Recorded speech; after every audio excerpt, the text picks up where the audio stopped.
Grâce soit rendue à Dieu, qui nous fait toujours triompher en Christ et qui répand par nous en tout lieu l'odeur de sa connaissance. Nous sommes en effet pour Dieu le parfum de Christ, parmi ceux qui sont sauvés, parmi ceux qui périssent, aux uns une odeur de mort donnant la mort, aux autres une odeur de vie donnant la vie. Et qui est suffisant pour ces choses? Car nous ne falsifions point la parole de Dieu, comme font plusieurs, mais c'est avec sincérité. Mais c'est de la part de Dieu que nous parlons en Christ devant Dieu. Commençons-nous de nouveau à nous recommander nous-mêmes ou avons-nous besoin, comme quelques-uns, de lettres de recommandation auprès de vous, de votre part? C'est vous qui êtes notre lettre écrite dans nos cœurs, connue et lue de tous les hommes. Vous êtes manifestement une lettre de Christ écrite par notre ministère. Non avec de l'encre, mais avec l'esprit du Dieu vivant, non sur des tables de pierre, mais sur des tables de chair, sur les cœurs. Cette assurance-là, nous l'avons par Christ auprès de Dieu. Ce n'est pas à dire que nous soyons par nous-mêmes capables de concevoir quelque chose comme venant de nous-mêmes. Notre capacité, au contraire, vient de Dieu. Il nous a aussi rendus capables d'être ministres d'une nouvelle alliance, non de la lettre, mais de l'esprit, car la lettre tue, mais l'esprit vivifie. Or, si le ministère de la mort gravé avec des lettres sur des pierres a été glorieux, au point que les fils d'Israël ne pouvaient fixer les regards sur le visage de Moïse à cause de la gloire de son visage, bien que cette gloire ait été passagère, combien le ministère de l'esprit ne sera-t-il pas plus glorieux? Si le ministère de la condamnation a été glorieux, le ministère de la justice est de beaucoup supérieur en gloire. Et sous ce rapport, ce qui a été glorieux ne l'a point été à cause de cette gloire qui lui est supérieure. En effet, si ce qui était passager a été glorieux, ce qui est permanent est bien plus glorieux. Ayant donc cette espérance, nous usons d'une grande liberté et nous ne faisons pas comme Moïse, qui mettait un voile sur son visage pour que les fils d'Israël ne fixent pas les regards sur la fin de ce qui était passager. Mais ils sont devenus durs d'entendement, car jusqu'à ce jour le même voile demeure quand ils font la lecture de l'Ancien Testament, et ils ne se lèvent pas parce que c'est en Christ qu'il disparaît. Jusqu'à ce jour, quand on lit Moïse, un voile est jeté sur leur cœur, mais lorsque les cœurs se convertissent au Seigneur, le voile est ôté. Or, le Seigneur, c'est l'Esprit, et là où est l'Esprit du Seigneur, là est la liberté. Nous tous, dont le visage, découvert, reflète la gloire du Seigneur, nous sommes transformés en la même image de gloire en gloire par l'Esprit du Seigneur. C'est pourquoi, ayant ce ministère selon la miséricorde qui nous a été faite, nous ne perdons pas courage. Nous rejetons les choses honteuses qui se font en secret. Nous n'avons point une conduite astucieuse et nous n'altérons point la parole de Dieu. Mais en publiant la vérité, nous nous recommandons à toute conscience d'homme devant Dieu. Si notre évangile est encore voilé, il est voilé pour ceux qui périssent, pour les incrédules, dont le Dieu de ce siècle a aveuglé l'intelligence, afin qu'ils ne voient pas briller la splendeur de l'évangile, de la gloire de Christ, qui est l'image de Dieu. Nous ne nous prêchons pas nous-mêmes, c'est Jésus-Christ, le Seigneur, que nous prêchons. Et nous nous disons vos serviteurs à cause de Jésus, car Dieu qui a dit « La lumière brillera du sein des ténèbres » a fait briller la lumière dans nos cœurs pour faire resplendir la connaissance de la gloire de Dieu sur la face de Christ. Nous portons ce trésor dans des vases de terre, afin que cette grande puissance soit attribuée à Dieu et non pas à nous. Nous sommes pressés de toute manière, mais non réduits à l'extrémité, dans la détresse, mais non dans le désespoir, persécutés, mais non abandonnés, abattus, mais non perdus, portant toujours avec nous dans notre corps la mort de Jésus, afin que la vie de Jésus soit aussi manifestée dans notre corps. Car nous qui vivons, nous sommes sans cesse livrés à la mort à cause de Jésus, afin que la vie de Jésus soit aussi manifestée dans notre chair mortelle. Ainsi la mort agit en nous, et la vie agit en vous.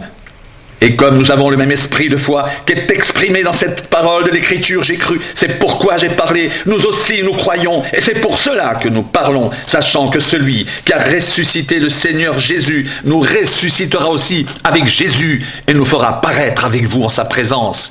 Car tout cela arrive à cause de vous, afin que la grâce, en se multipliant, fasse abonder à la gloire de Dieu les actions de grâce d'un plus grand nombre.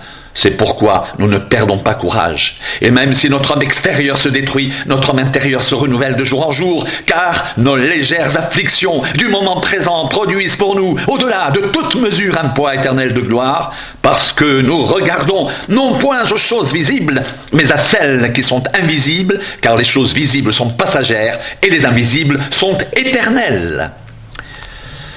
Nous savons en effet que si cette tente où nous habitons sur la terre est détruite, nous avons dans le ciel un édifice qui est l'ouvrage de Dieu. Une demeure éternelle qui n'a pas été faite de main d'homme aussi.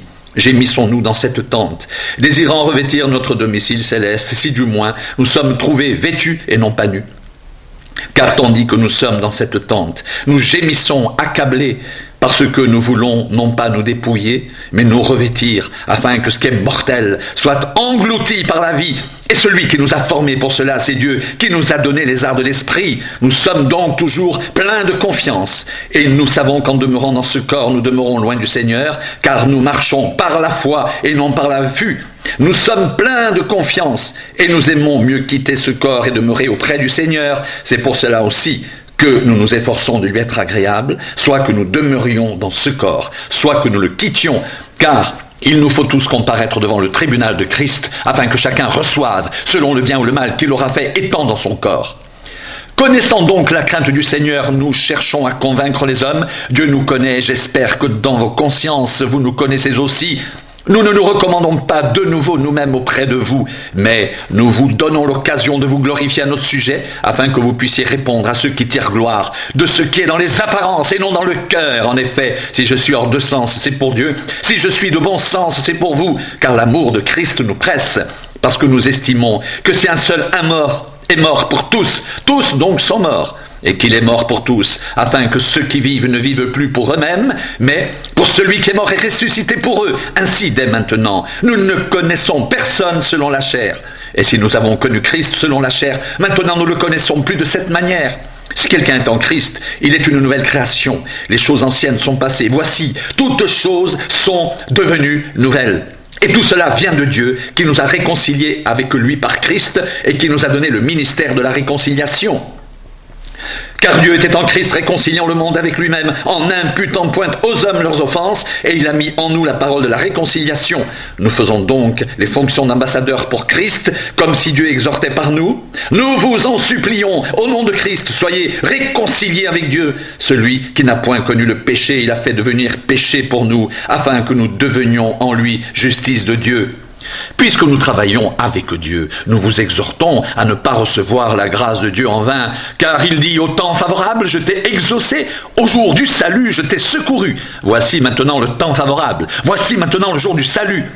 Nous ne voulons pas scandaliser personne en quoi que ce soit, afin que le ministère ne soit pas un objet de blâme, mais nous nous rendons recommandables à tous égards, comme serviteurs de Dieu, par beaucoup de patience dans les tribulations, dans les calamités, dans les détresses, sous les coups, dans les prisons, dans les séditions, dans les travaux, dans l'éveil, dans les jeûnes, par la pureté, par la connaissance, par la longanimité, par la bonté, par l'Esprit Saint, par un amour sincère, par la parole de vérité, par la puissance de Dieu, par les armes offensives et défensives de la justice, au milieu de la gloire et de l'ignominie, au milieu de la mauvaise et de la bonne réputation, étant regardé comme imposteur, quoique véridique, comme inconnu, quoique bien connu, comme mourant, et voici nous vivons comme châtiés, quoique non mis à mort, comme attristés, et nous sommes toujours joyeux, comme pauvres, et nous en enrichissons plusieurs, comme n'ayant rien, et nous possédons toutes choses. Notre bouche s'est ouverte pour vous, Corinthiens.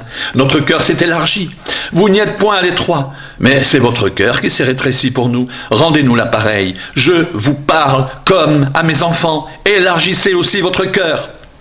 Ne vous mettez pas avec les infidèles sous un joug étranger, car quel rapport y a-t-il entre la justice et l'iniquité ? Ou qu'y a-t-il de commun entre la lumière et les ténèbres ? Quel accord y a-t-il entre Christ et Bélial ? Ou quelle part a le fidèle avec l'infidèle ? Quel rapport y a-t-il entre le temple de Dieu et les idoles ? Car nous sommes le temple de Dieu vivant.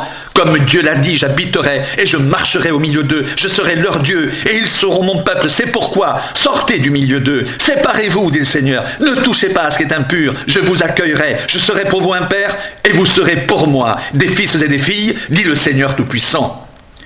Ayons donc de telles promesses, bien-aimés, purifions-nous de toute souillure de la chair et de l'esprit en achevant notre sanctification dans la crainte de Dieu.